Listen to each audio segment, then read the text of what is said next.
자기 기만에서 빠져나오는 방법. 자기 기만에 빠뜨리는 세상입니다. 언제부턴가 우리는 능력과 매력을 부풀려 마음의 평정을 유지하는 습관을 장착하며 하루하루를 겨우 살아내고 있죠. 이는 전적으로 피동적인 국면에서도 자발성과 생기를 유지하고픈 공격적 욕망이긴 합니다만 진실이 아닌 삶입니다. 지상의 삶이 만족스럽지 못하기에 가상의 천국 속으로 빠져드는 착시현상이자 정신승리의 기술이며 환상이죠. 진화생물학자 로버트 트리버스는 인간은 끝없이 남과 자신을 속이는 존재라고 정의했고, 사르트르는 삶이란 유년기에 갖은 양념을 친 것이라 했으니 도리 없는 현상일까요? 빠져나올 대책은 없을까요?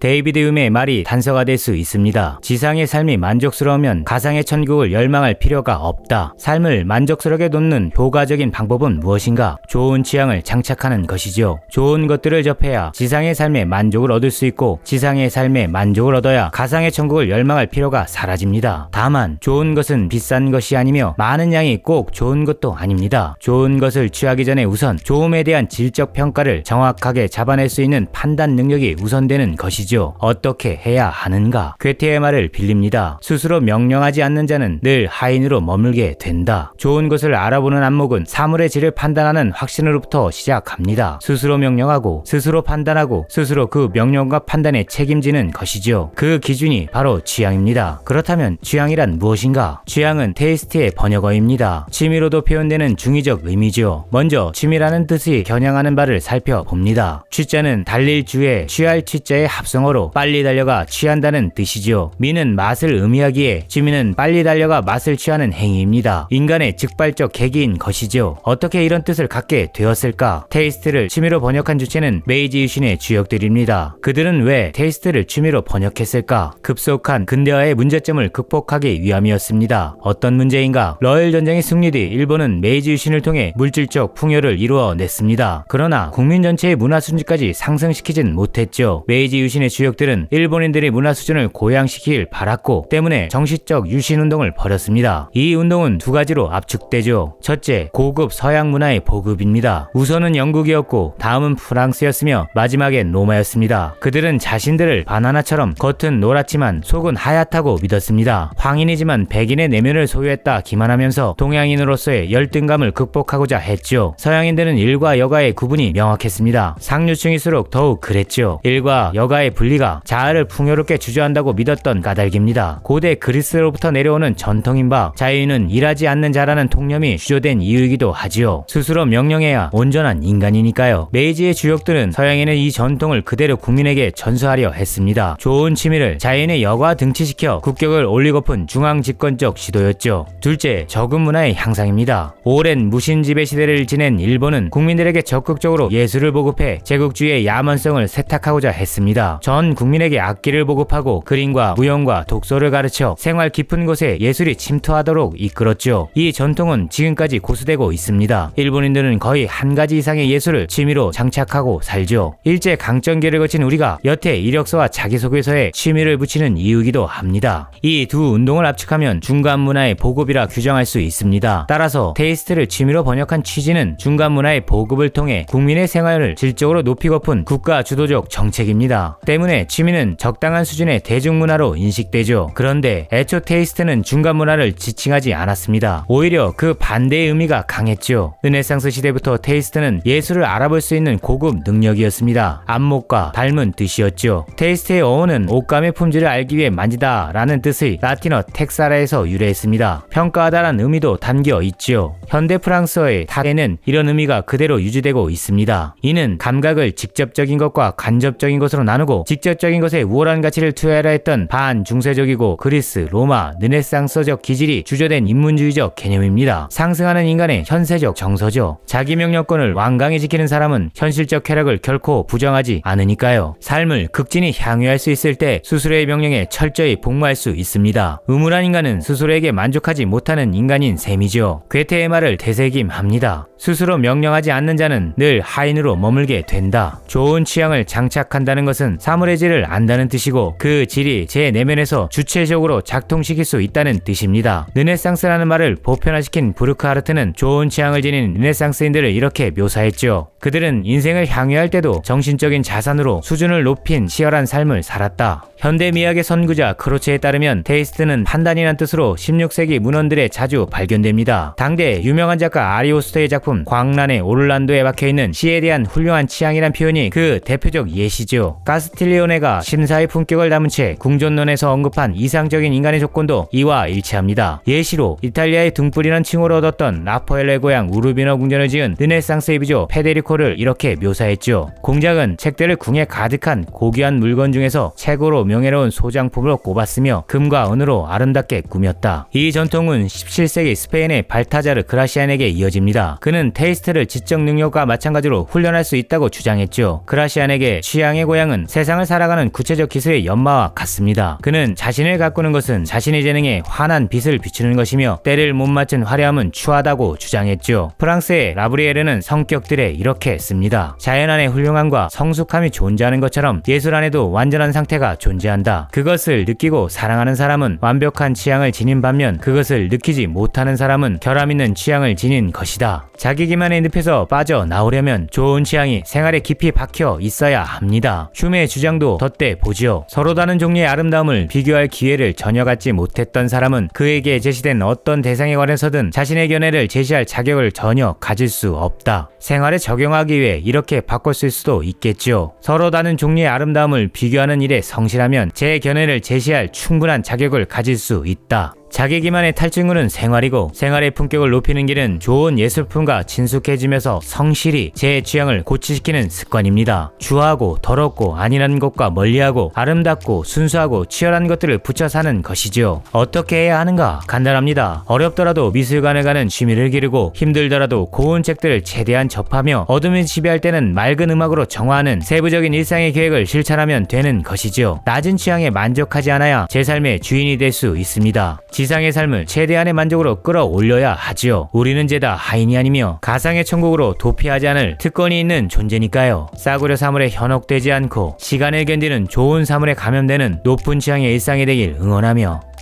안녕.